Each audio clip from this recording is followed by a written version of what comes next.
Aquí Ahí sí, estoy. listo, ya estamos. Andrés Mesa, le damos el saludo cordial a estas reflexiones y charlas que estamos haciendo para contarle algunas experiencias a los estudiantes del área de introducción a la comunicación en el Politécnico, en comunicación audiovisual. Saludo cordial a Andrés y primero que todo, porque no nos habla un poquito de su hoja de vida que es tan variada y extensa, siendo tan joven. Bueno, Rubén, muchísimas gracias por la invitación. Pues a los estudiantes también que nos estarán viendo, eventualmente también un saludo y les mando muchos ánimos porque empezar, pues, si es una introducción, a veces uno llega muy lleno de expectativas y a medida que va avanzando, pues se va dando cuenta que también tendrá sus dificultades, pero que no decaigan, pues, y que no pierdan la pasión por lo que están haciendo, porque yo siento que el audiovisual es uno de los trabajos más bonitos y más gratificantes que hay, ¿cierto? Es muy diverso, como vos decís, es muy, pues está lleno de experiencias y cada proyecto que realizamos es bastante particular, es único, ¿cierto?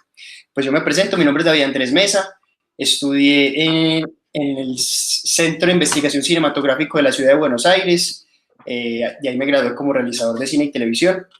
Luego, eso fue en el 2012, regreso a Medellín a trabajar en la productora familiar que se llama Opción Video Digital. Y ahí empecé trabajando como realizador en programas de televisión como WeKids, como Caja de Sorpresas. Paso a ser director de contenidos pues a traer como todo ese conocimiento que aprendí en Buenos Aires a la empresa, ¿cierto? Y más o menos desde los últimos 5 años para acá empezamos a desarrollar nuestras propias IPs. Las IPs son las propiedades intelectuales, ¿cierto? Y a desarrollar también series por encargo para canales regionales como Telemedellín, Teleantioquia, Señal Colombia, ¿cierto? En estos proyectos de series, todas en su mayoría de ficción, participé muy activamente con el cargo de asistencia de dirección, que es un rol en el que se concentra como un puente entre la producción y la dirección y se planifica, se ejecutan los planes de rodaje, el asistente de dirección es como de alguna manera el coordinador de piso, es el que sabe para qué escena vamos, el que sabe pues cuáles son las dificultades de producción y cómo puedo manejar el equipo para poder lograr los planes de rodaje y que no se nos atrase, porque estamos hablando pues de producciones que si se atrasa un día, se atrasan horas, hay escenas que si no se hacen no se pueden volver a hacer y eso obviamente representa factor económico, ¿cierto? Recientemente me volví socio de un estudio de animación que se llama Bombillo Amarillo, entonces paso también a ser director de contenidos del estudio de animación Bombillo Amarillo, nosotros ahí somos más o menos unas 30 personas y el estudio ha realizado aproximadamente unas 15 series durante sus 10 años de experiencia. Empezando una carrera, uno tratando de meterse en esto de la rama de la comunicación audiovisual, puede llegar con muchos sueños, pero también puede llegar con mucho desconocimiento. ¿Cómo transmitirle a nuestros estudiantes que hay muchas facetas, que hay muchos espacios, que sí hay posibilidades, que sí hay caminos por recorrer, cómo enfocarse y cómo meterse de lleno en este ambiente de la comunicación audiovisual, teniendo en cuenta que cada vez se necesitan más las especializaciones en cada uno de los ramos? Bueno, pues para hacer como ese abrebocas de la comunicación audiovisual, hay que empezar hablando un poco de ese contexto y lo que estamos viviendo, de este contexto, porque pues evidentemente vamos a necesitar cada vez más de producción audiovisual en diferentes ramas, en diferentes enfoques, pues construcciones de piezas muy diversas, porque pues las empresas nos van a necesitar, los televidentes nos van a necesitar, las plataformas VOD, pues plataformas como Netflix o Retina Latina o plataformas pues video on demand, necesitan de ese contenido, entonces hay muchas plazas que se están abriendo y muchas posibilidades y necesidad de crear contenido.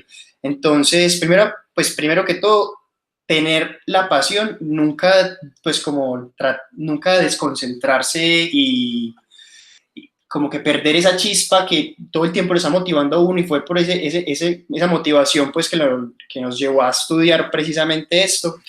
Y lo siguiente pues es que en la etapa en la que están tienen la posibilidad de explorar, ¿cierto? De explorar muchas técnicas, de explorar muchos discursos, narraciones, videoclips, por ejemplo, o vamos a hacer un cortometraje. Entonces, en la universidad lo que más, pues, como más lo pueden disfrutar es justamente explorando y respetando mucho las opiniones y las construcciones de los otros, porque van a notar o es muy posible que cuando uno está en esa etapa universitaria crea que lo que está haciendo en ese momento va a ser como lo que le va a llevar al estrellato, ¿cierto? Y eso es normal, eso es muy válido porque hay que seguir, hay que sentir con ese furor las construcciones que estamos haciendo, pero también respetar un poco lo que están haciendo las otras personas que de pronto, que es diferente a lo que yo estoy haciendo, pero que finalmente, como todos somos estudiantes, tenemos la misma jerarquía, estamos en el momento para llevarlo a donde nosotros se nos ocurra.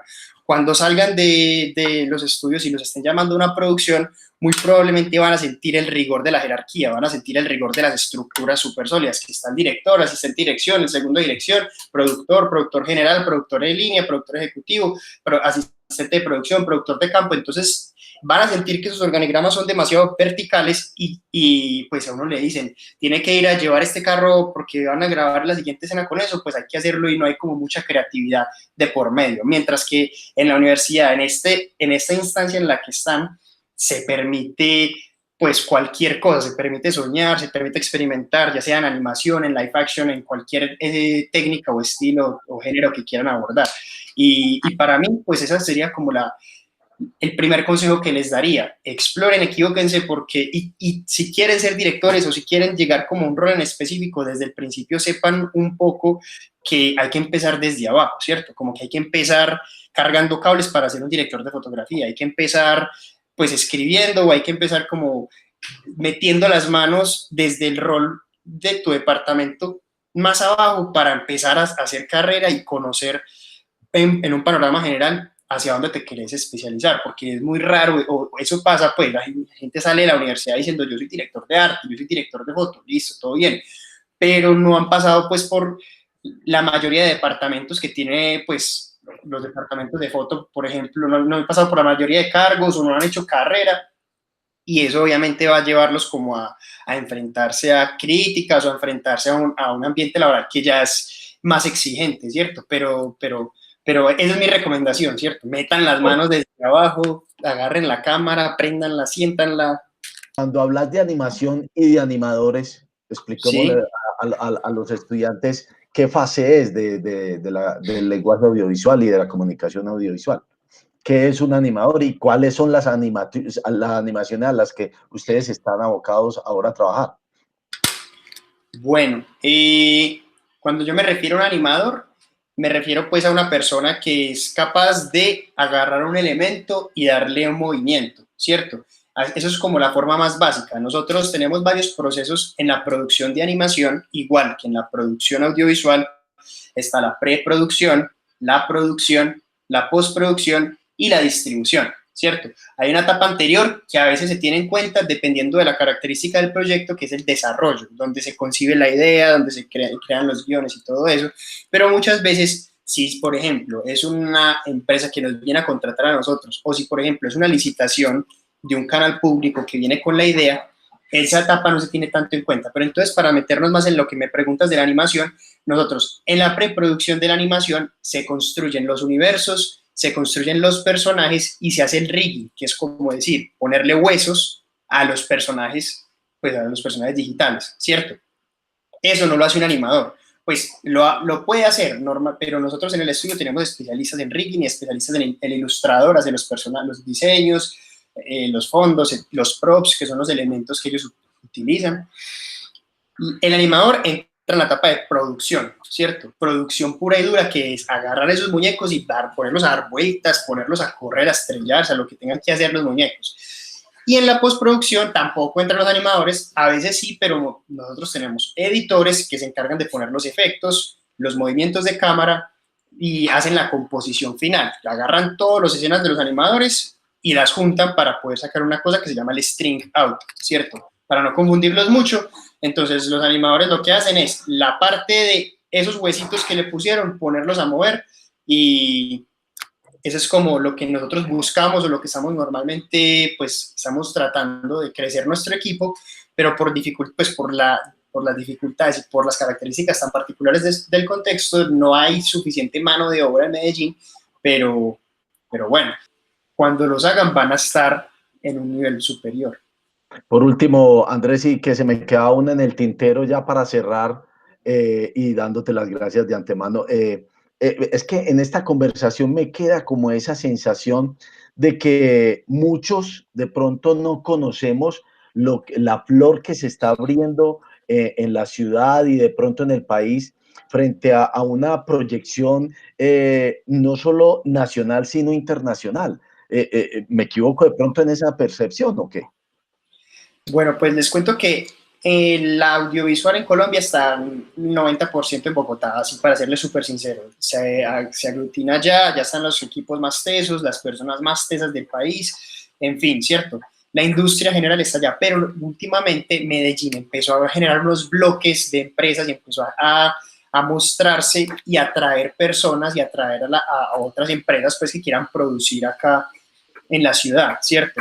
Entonces, como les decía ahorita, se formó esta asociación que se llama MECA.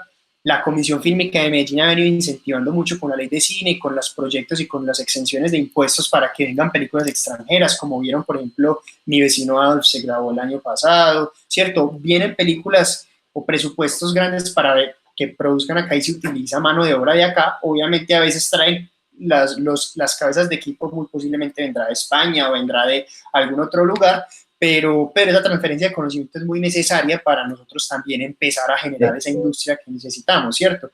Entonces, como les decía al principio, optimismo porque Medellín tiene como que la gente lo está mirando. Y pues a algunos no les gustará, pero este fenómeno del reggaetón con J Balvin, con Maluma y todo eso, ha generado un lobby impresionante para que comerciales, videoclips y todo ese tipo de cosas vengan a que se produzcan, pues a producirse acá en Medellín. Entonces, pues hemos estado robándole un poco terreno a Bogotá, ¿cierto? La gente está cansada también, esa ciudad, pues esa ciudad absorbe energía y es muy pesada, entonces cuando vienen a Medellín sienten un ambiente muy cordial, las personas acá son, pues, como decía un director que vino a dirigir una serie, esta es la capital del bien pueda, uno viene a visitar una locación, venga, ¿cómo está? Bien pueda, tómese un tinto, en cambio en Bogotá ya le están cobrando directamente que el PUFA, que es un permiso unificado de filmación, que la gente le está poniendo el radio a todo volumen para que no graben porque ya están mamados de las grabaciones, entonces esa parte es muy bondadosa aquí en Medellín y tenemos que aprovecharla, tenemos que vivir este boom, ¿cierto? Y crecer juntos, pues, estar en el mejor momento para estudiar audiovisuales y para crecer, pues, como está creciendo la ciudad. Qué bueno esta charla, Andrés, te agradezco mucho. De todas maneras, esto, como tú lo dices, no deja de ser una transmisión de conocimiento. Ya tuviste la oportunidad o has tenido muchas oportunidades, no frente a tu empresa, sino en el conocimiento, en el estudio allá en Buenos Aires, que creo que debió haber sido una experiencia única. Y bueno, muchas gracias y ya sabemos que te vamos a buscar, porque de todas maneras, uno después de escuchar toda esta conversación, uno sabe que se tiene que seguir apoyando en esa transmisión de conocimiento, porque no hay nada peor que meterse y sumergirse solamente en la academia y no mirar el paralelo de lo que se está haciendo en el campo productivo. Yo pienso que eso es lo que estamos tratando con los estudiantes del Poli, de que vean que es válido, obviamente es necesaria la teoría, la academia, sumergirse en ese rol de estudiante, pero a la par ir viendo qué es lo que está pasando en el mundo laboral. Muchas gracias, Andrés. Muchas gracias a Rubén por la invitación y cuando quieran, pues si quieren hablar de otros tipos de temas, como más en profundidad, pues aquí estoy disponible para que charlemos otro rato. Seguro que te vamos a buscar. Chao. Muchas gracias. Chao, Rubén.